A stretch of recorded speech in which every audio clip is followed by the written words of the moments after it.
Good day, everybody. My name is Denis Collier. I'm a registered dietitian. I have a master's degree in kinesiology, and it is my scientific opinion that the single greatest sport ever invented by humankind is the sport of ice hockey.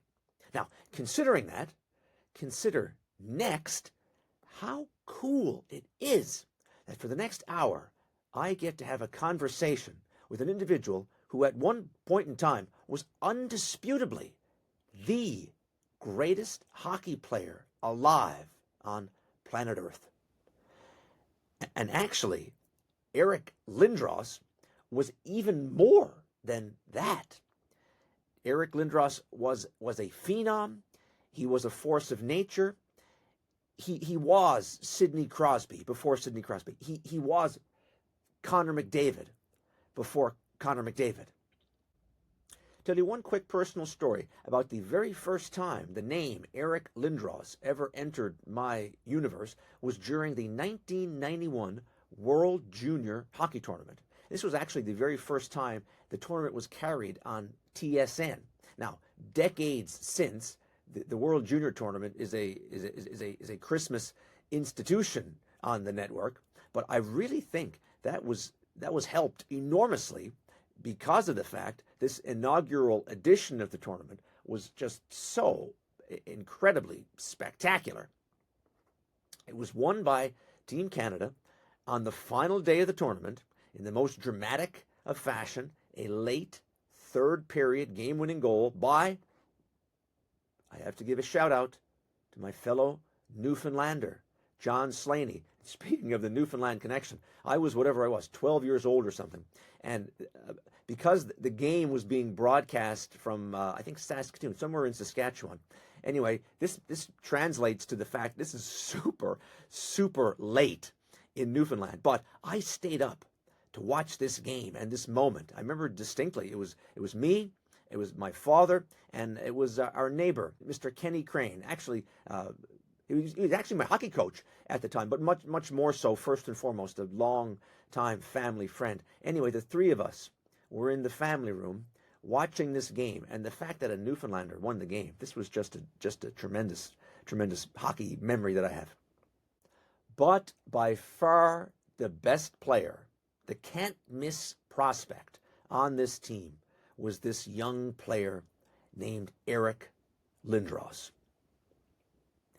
And if you could go back in time, get a time machine or something, and go back to that moment after Canada won that game, and grab that 12-year-old kid and said, hey, kid, you know, in a few decades, that Eric Lindros, after he's done his Hall of Fame career, he's going to sit down with you and talk about developing hockey players. And he's going to do it with you because you teach a course at the University of Toronto about nutrition, athletics, and performance.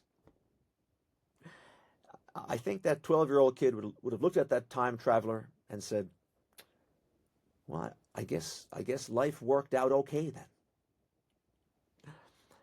So, folks, without further ado, let's get down to it. Well, first, we have to do the bio. I don't know how we're going to fit this bio into 30 seconds, but anyway, here we go. Here is the bio of Eric Lindros. After Gretzky and after Lemieux, Eric Lindros was the next one. First overall in the NHL draft, he went on to play in 7 All-Star games and win the MVP of the league in 1995. Representing Canada, he won the World Junior Tournament twice, the Canada Cup once, and played in 3 different Olympic Games, winning a silver medal and Canada's first gold medal in the sport in 50 years. In 2016, he was elected to the Hockey Hall of Fame, and the following year named one of the 100 greatest hockey players of all time. Eric Lindros, please tell us where you were born and raised. I was born in London, Ontario, and we stayed there until midway through grade 4. And then my dad was transferred, he was in accounting, and we were transferred to Toronto. So, Eric, my next question is, why hockey? I think it had to do with having a lot of energy as a kid and needing to be outside and to burn it off, and that's skating is what we did. I remember going to City Hall in London, and we'd skate out there all the time as 2, 3 year olds, even on the double edge. I forget what they're called, but the double edge bob skates or whatever they're referred to as. Yeah, the double runners. The ones with you make sure you got lots of padding in your snowsuit because you're on your knees quite a bit, and on your bum, and that's what we did. We had were big all there once, backyards. Eric. Yeah, no, but we had a big backyard, and my dad put in a rink and worked hard on that, and it was just a great spot for myself and then my buddies down the street. I lived half a block away from the local school, and all the kids were close by, and they could walk over and just hop in the backyard, and we pick up a game and just have some fun. Now, Eric, just the very fact you and I are here, you're talking about Eric Lindros on double runners. That's somewhat of a disconnect in the traditional image of Eric Lindros, because let's call it what it is here. From a very young age, you were tabbed as being the next one. My question is, Eric, what is your earliest memory? How old were you, give or take, when the thought first was in your brain, wait a second, I'm really, really good at this sport called hockey? I don't think I thought about pro until I was about 16, to be honest with you. It never entered your head. It really didn't. I was just enjoying the game. I was having fun. I was on good teams. I was lucky to have good coaching. I get extra help with my dad in the backyard, or we'd run ice over at Forest Hill Arena for $25 an hour on the little pad on Monday mornings, or at North Toronto for for about the same amount of money back in the day. You're not getting us for that price now. No, it's a little different now. But no, I didn't think about it until I was honestly in junior, and thought, what, maybe I can squeeze something out of this, and maybe make a little career out of this. And I remember writing down in a little book, 10 years and what I'd need to do to how do I get on a team, and how does this all work out? I had no idea how it all played out. I never thought that far ahead. I was, and maybe for a good thing, I was stuck in the moment. I was probably pretty insulated in junior, and Rick Kronakia and Larry Mars and the group in Oshawa did a real good job of kind of shielding things and keeping the hockey focus about the team and not just about a couple individuals. So, Eric, we're a couple minutes in here, and I think you've already dropped a very important lesson. You're saying basically you're playing it for the fun. I think anybody that excels at something, they're going to do it because they're loving it. I don't think you find anybody who's at the top of any sport that is there that doesn't love what they do. I think, Eric, that's especially true for hockey, actually.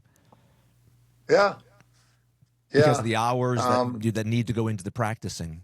You can't roll out of bed and be a great hockey player. In some sports, you can. Not maybe roll out of bed, but hockey really lends itself, I think, to hours and hours of deliberate, specific types of practice. And if you don't love that practice, for one reason or another, you're gonna flame out before you can get to the highest level. Well, you brought up a good point. It's one thing to be specific, but there's other sports, and maybe this is a topic we can touch on. Is well, we're getting there for sure. How much is too much? Yeah, how much is too much? And then can you not? There's a lot of soccer and a lot of lacrosse that correlate to game theory and hockey, and probably even basketball. I never really played basketball. I used to foul out all the time, so I just gave up. I don't even think I saw a third quarter. So I think that a lot of the kids that go and are really good lacrosse players, there's a huge correlation to them having success in hockey, because it's it's ball control, puck control, it's figuring out the triangle, it's supporting team members, it's working with team members. It's not there's a lot that goes with it. Even in soccer, like the regroup and building the ball back up and going up the other side, and when do you send that ball across the middle of the field, to shake things up? What's the right time to do it? It's the same thing as doing a cross ice pass in in any hockey game. So it's Same premise. there's a great deal of correlation. Yeah, it is.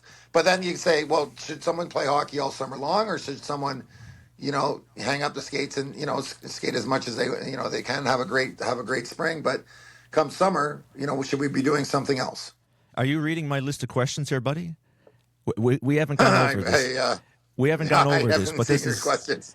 This is 100% where I wanted to go. Here's Eric. Here's how I had it set up. Okay, when we're touching on it already. Yeah, go ahead. Let's go back in time, and we'll talk about what you did as a kid. And by the way, everybody, is a tremendous guy to be talking to, because nowadays he's coaching kids of this age, give or take, 10, 11-year-old kids. So let's talk about what you did, what kids are doing today, and maybe before we're done, we'll get an answer as to what should be done.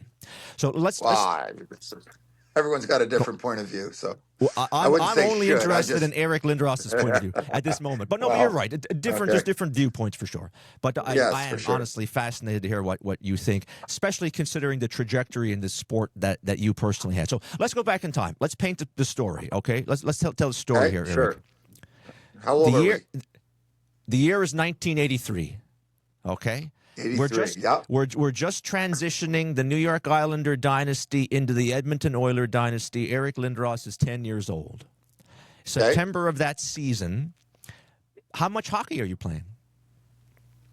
I think we had 2 practices a week and a game.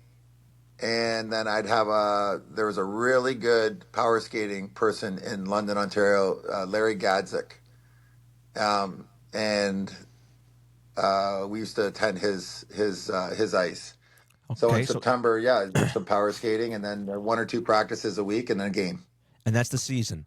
Let's move forward. Season ends, because you already hit on this, and that was something for sure I wanted to talk about. Sure. Like April, whatever, season's over. What is Eric Lindros doing in April, I guess now 84? The Oilers have just won the Cup. And the hockey season is over, theoretically. Sure. Are you going to... I played soccer. There was a big field out. Yeah, I think it was outside of Argyle Arena in London, and there was a big soccer field out there that all the house league soccer would. You could sign up and play house league soccer, and I did that in the spring. I don't remember. I started playing baseball over at Leaside when I moved to Toronto, so I was about 11. But the rule when we got a little bit older and we could take the bus or we could ride our bikes was that after hockey season was over, my parents didn't care what sport we played as long as it wasn't hockey. And actually, there wasn't even that much hockey. Like, no one played. That's right. So Eric. Everyone went and played. The ice was off the rink. Something else. They really were, right? All the city rinks were pulled at around May. Middle of April maybe. But they were gone. And then we just rode our bikes over to Leaside and played house league baseball. And if you're good enough, the coach might tap you and say, do you want to come out for a little bit more and go to the select team a little bit? But primarily it was that, and you go to your baseball, and then they used to have a big McDonald's at the top of the hill, and all the kids would go in there for a Sunday after playing baseball. It was on a hot day, so it was fun. We had a good time. What a life! And again, you already hit on this, but again, the transition from one sport to another, I think, is so valuable rather than the repetition of the same thing over and over and over. Because my next, what we're going to get at next is what are kids up to today? I got a funny feeling, Eric, that they're playing more hockey than what you just described. Would you say that's accurate? Yeah, it's very it's very concentrated, and there's this fear of missing out that is running rampant. That little Johnny's doing this extra, and oh geez, I had to keep up with that, or I have to do. It's nuts. It's nuts. It's my term is a race to the bottom. Because like you said, everyone's trying to get ahead of the next person. But if everyone just put on the brakes and said, whoa, like maybe this is too much, let's play lacrosse, let's play soccer, But like you says, the fear of missing out. Well, they're doing this, so that means I got to spend the extra $700 for power skating in July. Sure. You're right. Right. Well, listen, I don't think, even as kids, I don't think your body is meant to do the exact same thing and be in the same positions and be using the same muscles and ligaments in the same fashion 12 months a year. It just doesn't make any sense to me. Your body needs a break. Biomechanically speaking, Yeah, that is 100% accurate. To put it in perspective, Eric, here's a stat that I've often quoted. My son, in his listen to this, U14 single A, not double A, not triple A, in their season, because I counted, they played 66 games, and that struck me as being strange because that's the precise number of games they play in the OHL. Yeah, that's the OHL number. You're right. And I thought, U14 single A, not double A, not triple A. Do they need to play the same number of games as literally the best in the province? My answer would be no for the vast majority of these players. So it's 14 games below the regular season of the NHL. I mean, it's not far off, right? It's if you look at it that way. Not the exhibition. I'm sure you're counting the exhibition. I'm counting everything. Yeah. No, I'm with you on that. I think that there's this huge push on games, and I think if you look to Europe and Sweden especially, they put a lot more emphasis on practice. And I don't know what the ratio is. I always thought it was about, and personally, I think an 80-20 ratio or an 85-15 ratio is probably the mix. It's probably from practice to game. Yeah. I mean, think about a game. You play, say you got 3 12s, and you're running 3 lines equally. You're on the ice for not much, 12 minutes. 12 minutes. If it's an equal game, if you're a forward and you got running 3 lines, you're on the ice for 12 minutes, give or take. Then if it's an equal game and the puck possession is equal, then you're down to 6, and now you've got 5 players on the ice, and so you're looking at maybe handling the puck. If you're a good player in 1 minute and 45 seconds? Crazy to put it that way.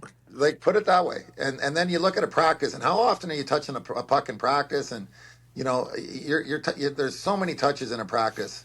Yeah, it's not a game, but you can have game situation in practice where you can stop it right then and there, and address a problem. Whereas in a game, a lot of things slide by the, slide under the bridge because there's too much action going on, and maybe a coach misses something, or the whiteboard doesn't get out, and you correct something that you should have. It's a whole lot easier to do it at practice. I think you learn way more at a practice than you do. Way more at a practice in a game situation than you do in a true game. 100%, absolutely. Let's all right. We covered a lot there. That was fantastic, man. Let's take a slight deviation. I still want to talk about the topic of kids hockey. Okay, so we're still going to be under the umbrella of kids hockey. But Eric, we're not going to dwell on too much on this, but I would be remiss in discussing sports science with Eric Lindros if we didn't bring up the topic of concussion. And I'm going to tie it into kids hockey here at the moment. Let me just paint the story again for people that are unaware. There's lots of this has been done out the yin yang, but I'll just quickly summarize. Eric Lindros, and actually, Eric, I suppose, not to diminish what you went through, but in a way, we really have the wrong Lindros here today talking about this, because your brother Brett, at least you got 800 and whatever games out of the NHL, but your brother Brett had basically his career taken away because of concussions. And why this is so important to you especially, which is why I'm so glad you're here this morning. Folks, Eric Lindros is really I think the first athlete where this became a thing. The Lindros story predates Dr. Bennett Omalu, and he's the guy who is in the movie Concussion, by several years. This is pre-Omalu by several years. And I remember, Eric, as a kid, a little bit younger, the story of your brother Brett. It struck me as being so weird. Like, I don't know how old he was, but he was 22, 23, and he called it quits. And I remember thinking, he was less than that? So he went into the league. He was a first rounder, played when he was 18, and he was done. He didn't even make it to the age of 20. And that struck me at the time as being so he's got to retire. I thought like he can't. Okay, what if he takes 2 years off and he comes back and he's 22? He can't. But he was done.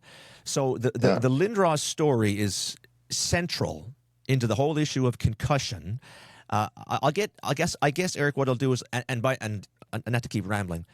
You've done tremendous work on this topic. Everybody in Canada who plays a contact sport, I think, will be familiar with Rowan's Law, and you did great work in advocating for all that. It's actually not across Canada. Sorry to interrupt, and this is kind of a thorn in my side. It's not across Canada. I mean, it would be great if it was. It would be great that if you cross, a provincial border, that the rules were all the same, and that if you wanted to have a day at school, at the start of the year when all the sports are happening, hockey starting up again, and then you spend, 45 minutes in the classroom and go and talk about concussion at a level that's, it's grade appropriate, and speak to, yourself, and speak to looking out for not just your own body, but your teammates' body, as well as your opposition's bodies, right? Your opposition, and speaking up and taking care of each other. And when in doubt, sit out. That's really what it's about. But no, Rowan's Law is only in Ontario. Is it only Ontario? I did not know that. It is, and that's my Ontario bias. Well, I mean, it's apparently that, I'm just going to pick a province here, but apparently, a concussion in Alberta is different than one in Ontario. So, but like the law is a living, breathing law. So when the top doctors go across, I think they meet every 4 years, the top concussion doctors, and I think it's in Zurich that they meet. They'll come back and they'll have recommendations, and the law is set up so that the recommendations that are coming from the top doctors in Zurich, we can implement in the fashion that's appropriate for Ontario.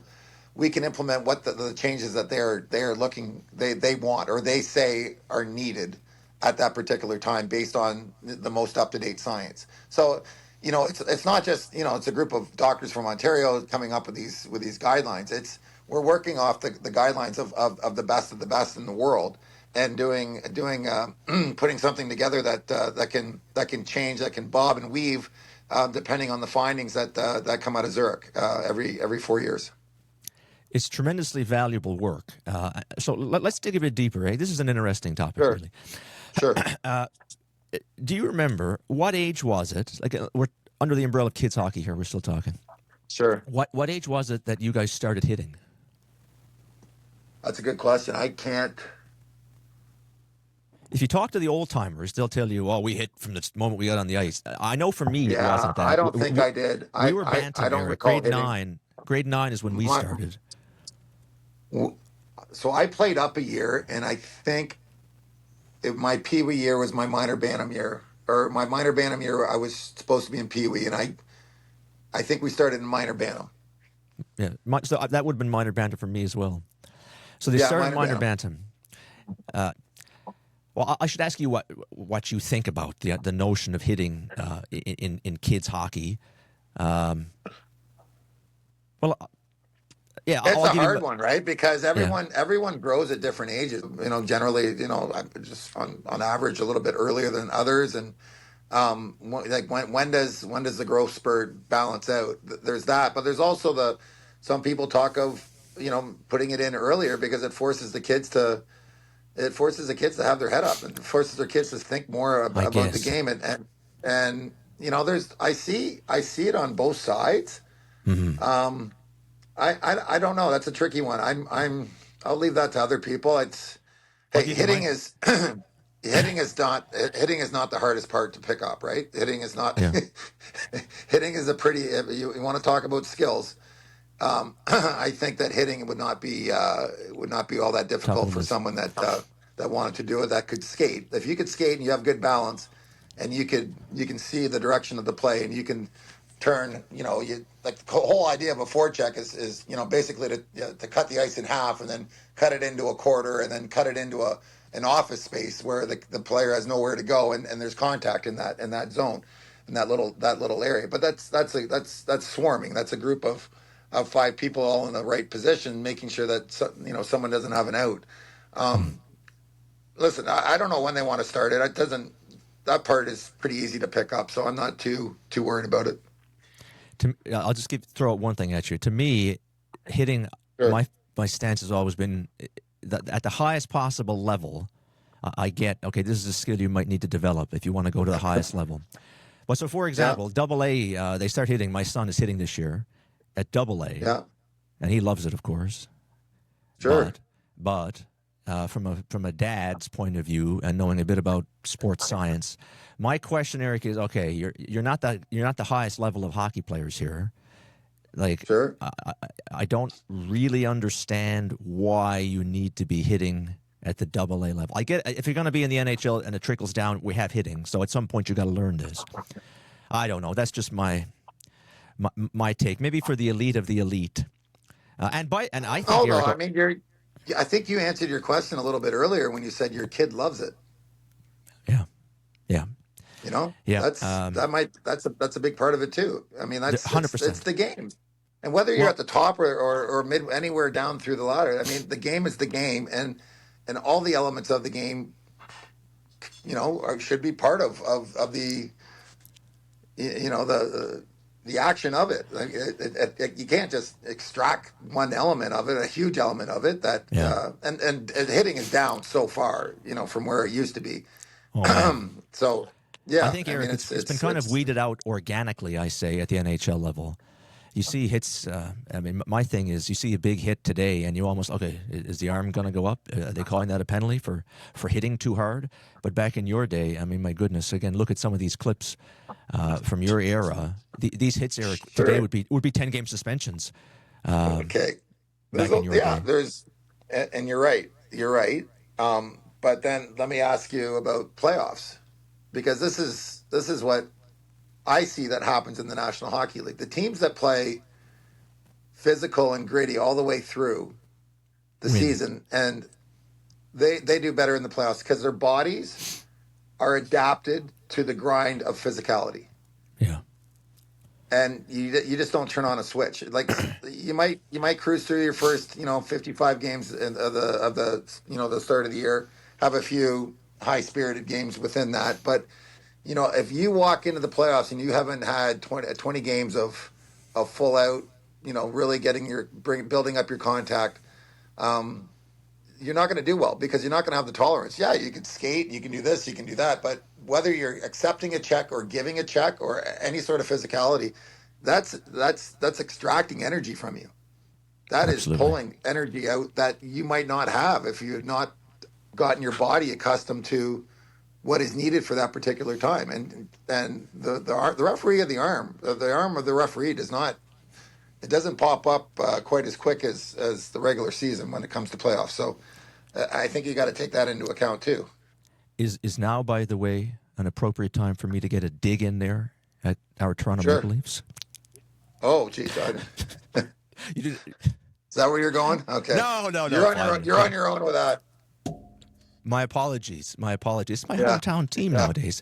Anyway. Yeah. Anyway, so lots of interesting. They're doing better this year. They seem to be doing better this year. Oh yeah, for sure. Like you said, they're a great skill team. They got a bit more. We'll see. We'll see how it happens come April. I think Craig Berube is going to get as much out of that group as there is there. Yeah. I think Craig's a pretty good, real good talk coach. about physicality. Did you play with him, by the way? I did. I played with him in Philly. You cross paths with him. Yeah. Yeah. He was a physical kind of guy. Yeah. Any stories? Yes, he was. Any stories of him? No. Kids, No. go Google YouTube Craig Berube highlights. Those were back in the day. All right, so Eric, again, great conversation. We could talk for hours on each of these topics. Sure. So we've talked kids hockey. We've talked about the physicality and hitting component of hockey. I want to keep progressing here through our story, and I'm going to do it in chronological order. We're still talking about youth players. We haven't got to the highest level yet. But now, Eric, I'm going to get in our time machine. Okay, follow along. We're going to be transported. It is the summer now of 1989. Okay? And the topic of this little talk that we're going to have, I'd love to hear any suggestions, advice, guidance you might have. Now we're talking about elite level 15 and 16-year-olds. So let me paint the story here. I'm going to, again, for those of you that are not familiar with the Eric Lindros story, you can get all the details elsewhere. I'm going to summarize real fast, and I'd like to hear your thoughts, Eric. So here's the story. Summer of 1989, Eric Lindros is now a phenom of hockey, and he is drafted number 1 overall in the best junior hockey league in the province, to the city of Sault Ste. Marie. And Lindros decides, as a 15-year-old, you were 16, I think. 16, Eric. Yeah, 16. I'm not going to, no, thank you, but I'm not going to go play for the Sioux. I'd rather play somewhere else. Now, let me give you the whole context, because, Eric, my point is my attitude toward this has changed over the years. And Sure. probably it's because nowadays, again, I'm a dad myself, and the world is a bit different than it was. But how it worked, so folks, how it works is you're 16 years old, and just by chance, they say to you, you've got to move to however far the Sioux is from Toronto, 10-hour drive away, whatever it is. You got to move and live up in a town that's nowhere near where your family is.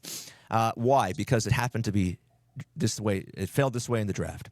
So at the time, I was probably like a lot of people. I saw that Lindros, why he's not playing for the Sioux. But nowadays, Eric, the point of my story is, I look back and I say, is that the best system that you have to be? The 16-year, again, these are not men. You're 16. Yeah. There's perfectly good teams down the road here that I could have played for, same league, but they're telling me I got to go to the Sioux. Talk a bit about the process of where, now we're talking elite, 15, 16-year-old, they're making the jump. Talk about the process of deciding where they go. Oh, and also I should throw it out there, Eric. At the time of we're recording this, not to speak too much, they're changing the rules about this nowadays with the NCAA. So those rules have changed, I think, last week or last couple of weeks about playing major junior versus the American university route. I guess what I'm getting at is I'd love to hear your advice, your thoughts on decisions that these really, now we're talking elite of the elite, best in the world, basically, 15, 16-year-old hockey players. Talk about the decisions that they face and advice you might have about where you're going to wind up playing. Well, let's just start with the draft itself. And the idea of the draft is parity, right? You give the top picks to the worst teams, and over time it should level things out. If everything equal, GM's equal, coaching equal, that's the way it's supposed to work. The thing with a situation like that is that if a kid is pretty elite at a particular sport, they've probably spent a lot of time doing it. They've probably not been out and exposed to the street as much as your regular 15, 16-year-old kid. They're probably at the rink all the time. They're probably in the gym all the time. They're probably, it's a balance of getting your homework done, attending school. You might have one other thing that you want to accomplish, and then it's hockey. So when you talk about maturity levels or I look back at myself, and I wasn't mature enough to be 10 hours away from my parents. And on top of that, how much school was going on. Really. Yeah, well, and then there was so much travel with where that team was that they were on the bus all the time. And the odds of making the NHL are very slim. And if you don't have your education, you don't have a backup, it's not the easiest of rides. So education was always a big part of, my parents held me back from practice at times if I didn't have an 80 average. Like that was just the rule in our house. You don't get 80s when 80s were 80s. You don't have an 80 average. And they didn't care if it was, 98 in gym and 76 in geography. They couldn't care less. But as long as the average was 80, we're good to go. So that was the balance there, and that was the thinking. And I ended up, after grade 8, I would take summer school, and I took grade 9 math. I took extra credits. So I put myself into a position where I wrote my SATs at the start of grade 10, and I had a scholarship offer to the University of Michigan. I did not know that. After the next year, after being drafted by Oshawa, I was done. I went to North Toronto High School for grades 9 and 10, and then I went down and played in the in Detroit. 4.5 hours away, but the games were all there in Detroit. Like there was no travel at all. I think our furthest game away was about 50 minutes. So all the teams that we played were very close. We were never on a bus and you're at school all the time. So that year I received an offer to go to the University of Michigan from Red Barrington. And then I balanced that out with, talks with Dave Branch and changing the rule in Ontario about trading first-round draft picks, because the rule was that you couldn't trade his first-round draft pick. They changed the rule. I got a chance to get traded. I got traded to Oshawa, and I got to go to York University as soon as I got back and played in Oshawa. So I always had schooling all the way through. You never know when you're going to break your leg or something's going to happen, or, things don't turn out the way that you always believe they would. So that's tremendous advice. You need schooling. I didn't know that. So that's how that played out. And to put it in context, I didn't know that about you, and that means if I didn't know it, that means most people don't know that was part of the Eric Lindros thought process. To reiterate, education is pretty damn important. It was. Okay. So I got to go. Yeah, I went back to school at Western during the lockout. And I also took some class. I attended some, informally some classes at U of T, a little bit there, but primarily I was at York for most of the credits. Great. Yeah. Okay, Eric, let's change I never gears did again. get my BA, and I don't think I ever will, but whatever. Sure. You should come back and do my class at the U of T. It would be fantastic. You'd love it, Eric. Nutrition, athletics, performance, and behavior. Yeah. Anyway, let's talk one more topic I want to address. Now, we're talking about talking about like elite teenage years, and you mentioned briefly, but I wanted to hear your insight, Eric, as to off-ice conditioning, shall we call it? And from what I remember, Sure. You were, again, probably somewhat of an early implementer of that. Back in the day, the off-ice training was not what it is today. But again, in your personal story, what age is it, Eric, give or take, that you kind of start lifting weights, shall we say? I think you want to be through puberty a bit, a ways through puberty, and that was kind of the rule. It was a lot of push-ups, a lot of sit-ups, just you're using your body weight as the weight to move around. A lot of jumps, a lot of skipping. And then later on, 14, 15, then I got into the weights. 14, 15 weights. Yeah, it was all very rudimentary and probably, yeah. I finished, I guess I finished growing right around 15. So 14, 15, I started to lift some. Important stuff too, I think, in addition to supplement the on-ice stuff. All right, let's get back in our time machine here, Eric. We're going to jump forward a couple years in the Eric Lindros story, and we're going to use this to begin discussing a new topic. But now, Eric, in our time machine, we have been transported to the summer of 1991. If you turned on the radio, you might hear Smells Like Teen Spirit by Nirvana playing at this time. And also similar to this... Yes, you would. Yeah.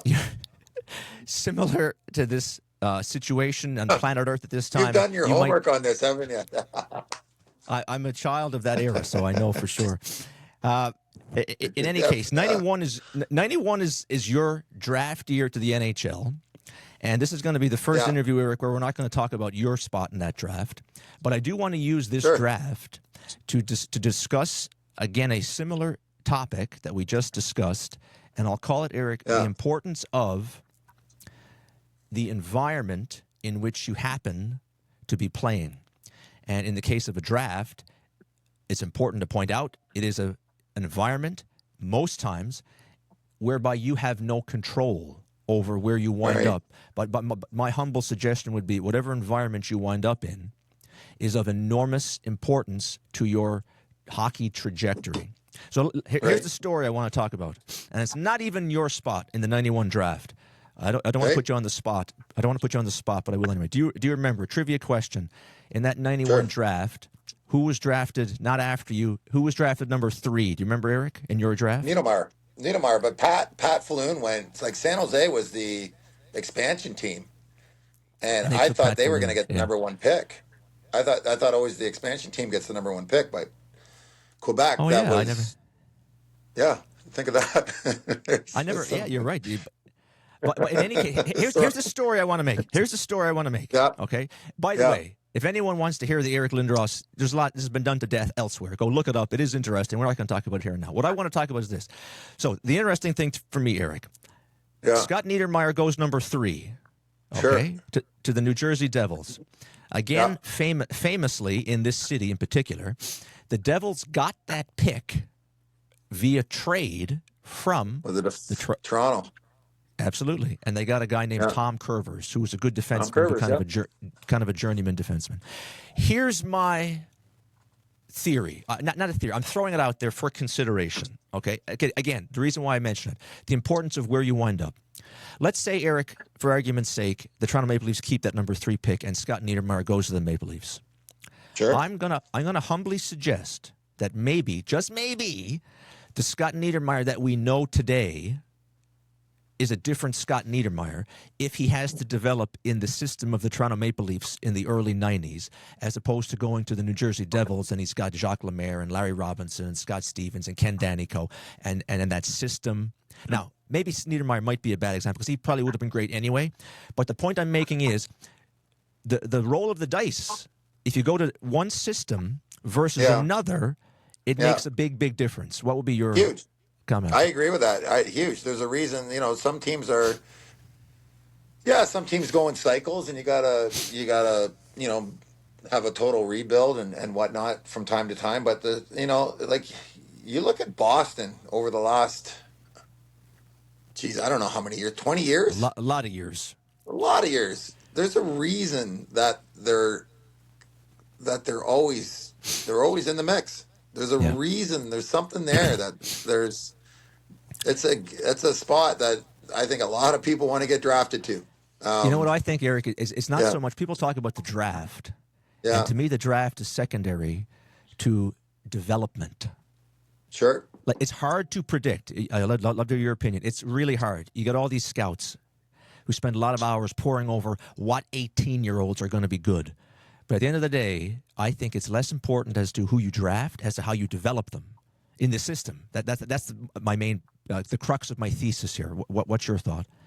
I agree with the development part, but I also think that the scouting part, I think sometimes it's just video or being, are you there at practice? Are you seeing what's going on at practice? Are you going into the high school that the kid went to and talking to the guidance counselor and finding out little things about how the kid is as a person.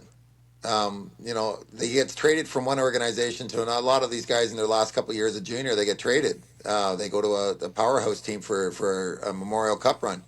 Go to that. Have they gone to that team and asked around and figured out, what's the good, what's the bad, what's the full story on who we're looking at? Where are you as a person? Who as a person? Because at the end of the day, it's getting along in your room. It's one person you don't play alone. You're the sum of all your parts, and it's important to have.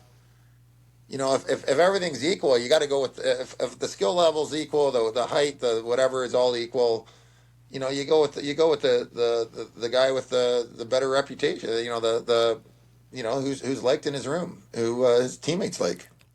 Off-ice stuff makes a difference. Absolutely. Sure. All right, we're going to make one more jump in time here. Actually, no, we're in the same time, actually. But I only have 2 more topics I'm going to address with you, Eric, and then we're going to be done here. I appreciate your time. Sure. Last 2 topics, we're going to move up the ladder, shall we say, Okay. and we're going to talk about how to become a pro and then how to become an elite hockey player at the highest possible level.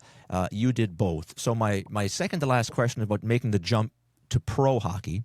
And again, your story is really actually incredibly unique in this topic.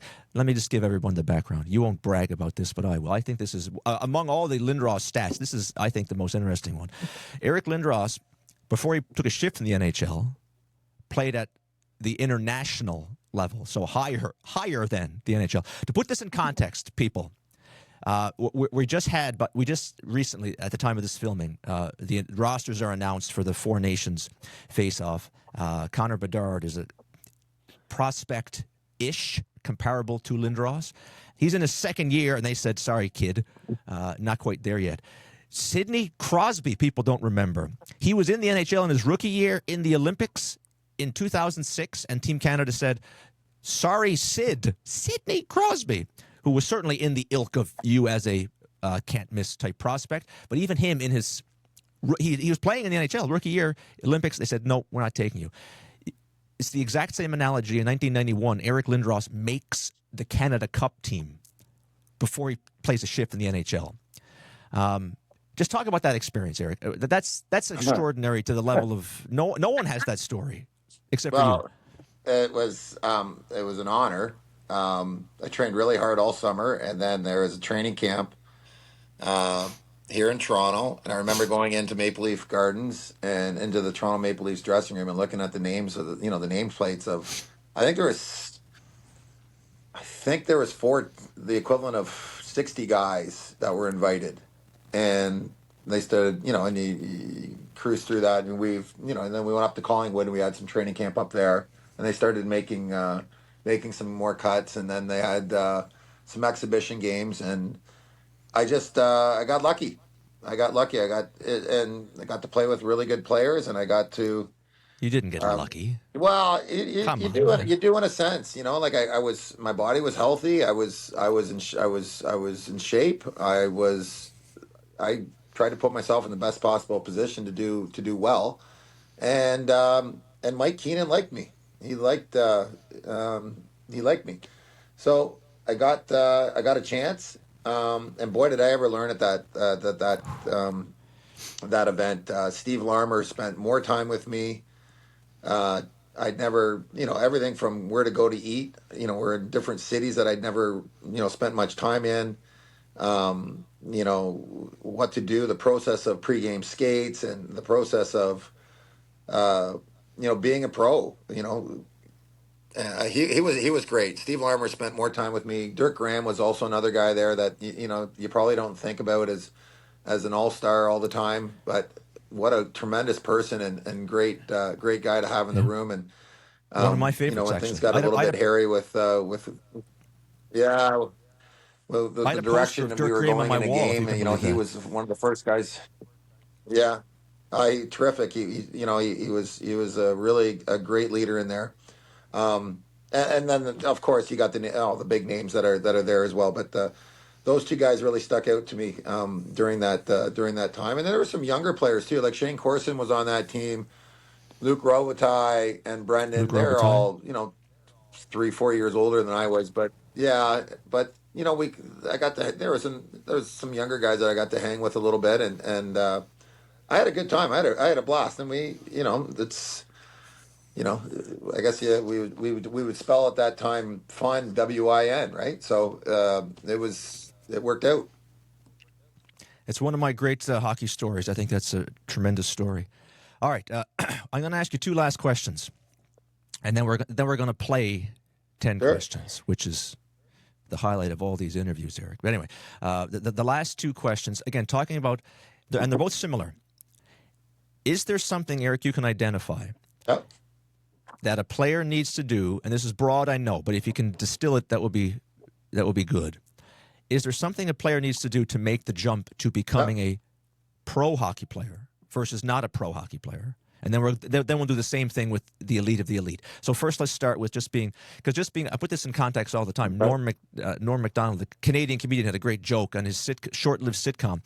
He played a former pro hockey player, and someone made a joke about one time how, I thought you were not very good at hockey, and Norm's joke was, no, I'm not good compared to other pro hockey players. I'm really, really good. at hockey. So anyone who plays pro, you play pro in Europe, AHL, you're an unbelievable player. But if you can distill something, Eric, that separates, if you see what I'm saying, to get to the NHL level, is there a way to distill that? Sure. What might it be? There's a couple things. I think you got to be able to, well, like you think of the way that you go through the system, and if you're a young kid, you get drafted to an OHL team. You've always grown up playing center. Odds are you're not playing center your first year of junior, so you better be ready to and prepared to play the wing. You know, you got to be able and capable of playing other positions. So having the ability to switch over is big. A lot of the draft picks are a lot of centermen go. Yeah, versatility is a big thing. Hockey's one of these sports where we always talk about what we're good at, and rarely do we work on what we're I wouldn't say poor at, but things that would need attention if you want to get better. Humans hate doing that. We tend to shy away from working really hard at our deficiencies, and if you can just be honest with yourself that you're deficient in this particular area and work on that part of your game, I think you got a pretty good chance of moving on. Fantastic answer. Let's do one more, and we're going to now separate. So you are a pro hockey player. Never mind pro. Let's go NHL, because you could tell this is the level that where the stratosphere where you lived. And you played against some of the all-time greats, Eric. You played against Gretzky, Mario, Jagger, Lidstrom, Forsberg. All these types of people were of your era. The question is there something that those types of people have that puts them into that stratosphere? And I'm going to put you on the spot. I'm not going to accept as an answer that they worked harder than everybody else, because I don't buy that for a second. There's something. What else is going on with the Lemieux, the Gretzkys, the Lindroses? Well, I think there's a tendency to think it's comforting, perhaps. I thought that Mario was, and I didn't. So the way that I thought, because when I in Philly, we played Pittsburgh all the time. We didn't play LA all the time. Wayne was out in LA, so I didn't get to play against him all that as much. And he was a little bit older than Mario, like all these things. But Mario was incredible, absolutely incredible. He could think the game miles ahead. He was my guy, by others. The way. He was so slick. He could create space. Yeah, you got a lot of guys. Eh? You got the Dirk Graham. You got Mario. You got Mario. Mario was my guy. Growing up, because it seems you need a lot of wall space here. Mario was the guy for me. He was the guy. Dirk had a much smaller poster. Yeah, he's slick. Oh my gosh. Yeah, a little tiny one. Yeah, okay. I think that it is just the inner drive. How hard you want it. How hard do you want it? You get to a certain level, things are there. You get to an organization where, you got some pieces to work with, and what are you going to do? How hard are you going to? How hard are you? What's your drive like? And can you stay healthy? Health is a big element in all this as well. You got to be fortunate to be healthy, especially in the way that the game was played back then. Being healthy is a huge element of having success. And on the drive, you might add, I'm guessing you might add, it's an internal drive, Eric. Like, these guys are motivated internally. They want to be the best in the world. It means something to them. They don't. No, no one ever. You don't talk about it. You don't talk outside of your body about it. You just do it. You just do it. There you go. There's an internal drive that no one ever. You don't really speak of. It's your own little engine. So fantastic. What are your 10 questions? Here we go. 10 questions. Number 1, Eric. This is the most philosophical question of all. Yep. I don't know if you're ready for this. Question number 1. Nagano, 1998 Olympics. You're on the bench when they have a shootout against the Czech Republic. Yep. We're going to answer here this morning, Eric. Should Wayne Gretzky have shot in the 98 shootout against the Czechs? That whole situation caught everyone off guard, including our coach, Mark Crawford. Listen, Wayne holds the record for the most goals. That's a yes? give him a shot. That's Yes. a yes. Okay. Question number 2, more personal. You did shoot in that shootout, by the way. Hit the post.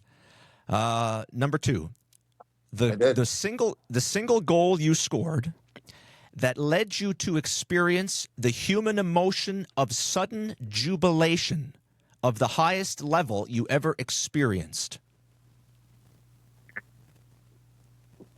Oh, geez, I don't know. I don't know. Playoff time Biggest in goal Philly is was pretty amazing. So anything that happened during the playoffs, a I don't know. playoff I goal. can't. Maybe against New York, in New York. Yeah, the semifinals, Game 6. I think it was pretty. It was pretty exciting. But You know what the problem is, Eric? You we scored went too many on and goals. went to the finals. And Did you hear me? I said the no, it's problem is. not that. It's just a bad memory. All right, question number 3. Just a bad memory. Question number 3. Yeah, Toughest guy you ever fought. yeah. Do Fought. you hear me? Yeah, Oh, toughest geez, guy you ever bunch. fought. Yeah, I heard you. There's a bunch. It depends on what age too. I mean, I fought all the way up. So, yeah, there's a In the bunch. NHL. There's lots of guys. One Oh, in name the doesn't come to NHL, mind. I don't know. I don't know. Not really. I didn't fight all Not that really. much. Not that much. Look up hockeyfights.com, folks. All right, question number 4. Funniest teammate. Funniest teammate.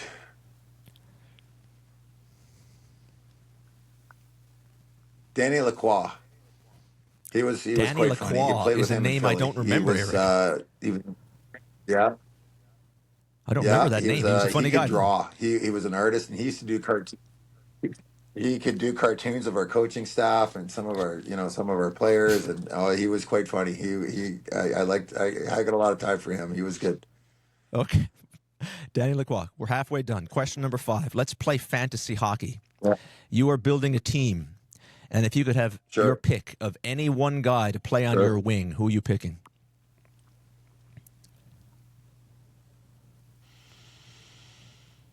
On the wing. Or you could move a center to your wing, too, if you wanted. It's fantasy. Oh, it depends on who's on the other wing, right? It depends on who's on the other wing, because if you got a Pasternak, you got to have I more of a get grinder, you. right? But if you go the other way with a maybe a Stone, then you need to it depends on who you're playing with. Folks, that's high-level thinking. That's higher-level There's thinking a lot of than really my good players. question. Well, All right, question number 6.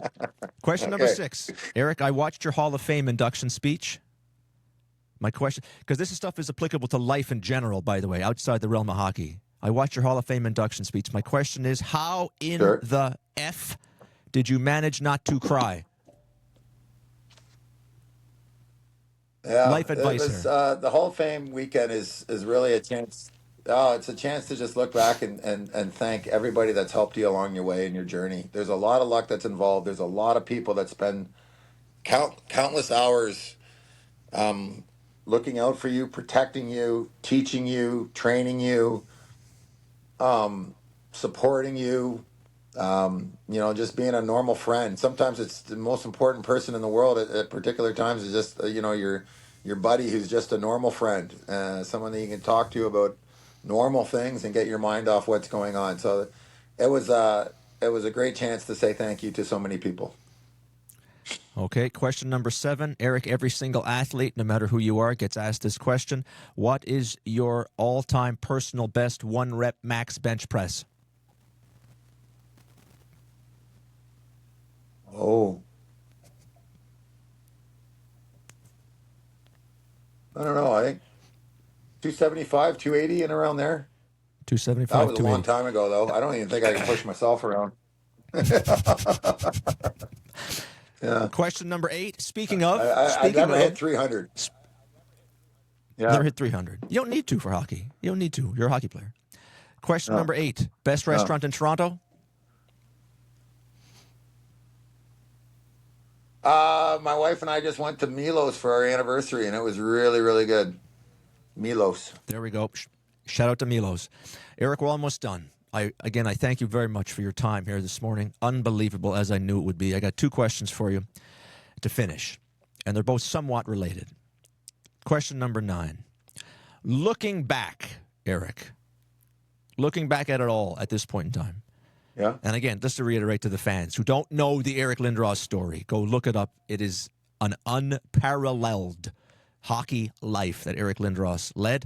Looking back from your vantage point here today, is there something you'd have done differently?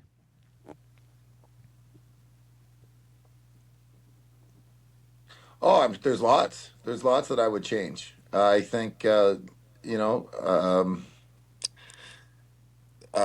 going to point out anything specific, but for sure, there's a lot that I would there's a few things that I would alter. Messaging being one. I think that, as a family and as my dad was representing me, I don't think we're going up against a PR machine on the other side that turned it into an English-French situation in '91, and it wasn't at all. I mean, my wife's French, for crying out loud. It had nothing to do with French people. It had to do with a particular owner, and that wasn't. I think that could have been handled better. So, just as an example. Number 10, let's go from the same perspective. Parting piece of advice to young hockey players, Eric. Parting piece of advice. Enjoy it. It's the best game in the world. Hockey's to me, it's the best Agreed. game in the world. I love it. I still play twice a week. I've got great friends. It's the best game in the world. The ice is being on the ice is one thing. Being in the dressing room, prior and post game, post practice or skate or whatever you call it, it's great. You've got so many different people from so many different walks of life. Talking, you're getting perspective of other people's points of view, and it opens your mind to how people are feeling, and gives you a real temperature of where the city's going, where the province is going, where the country's going, where are we, and what where are people hurting, and where are people happy that we're doing well. There you go, kids. Parting words from Eric Lindros. Enjoy it. It's the greatest sport in the world. Eric, from the bottom of my heart, thank you for doing this morning. And in signing off, I'll say, Happy to do as it. I always say, thanks, Eric. Let's go Canada. Support Canadian athletes. That's it.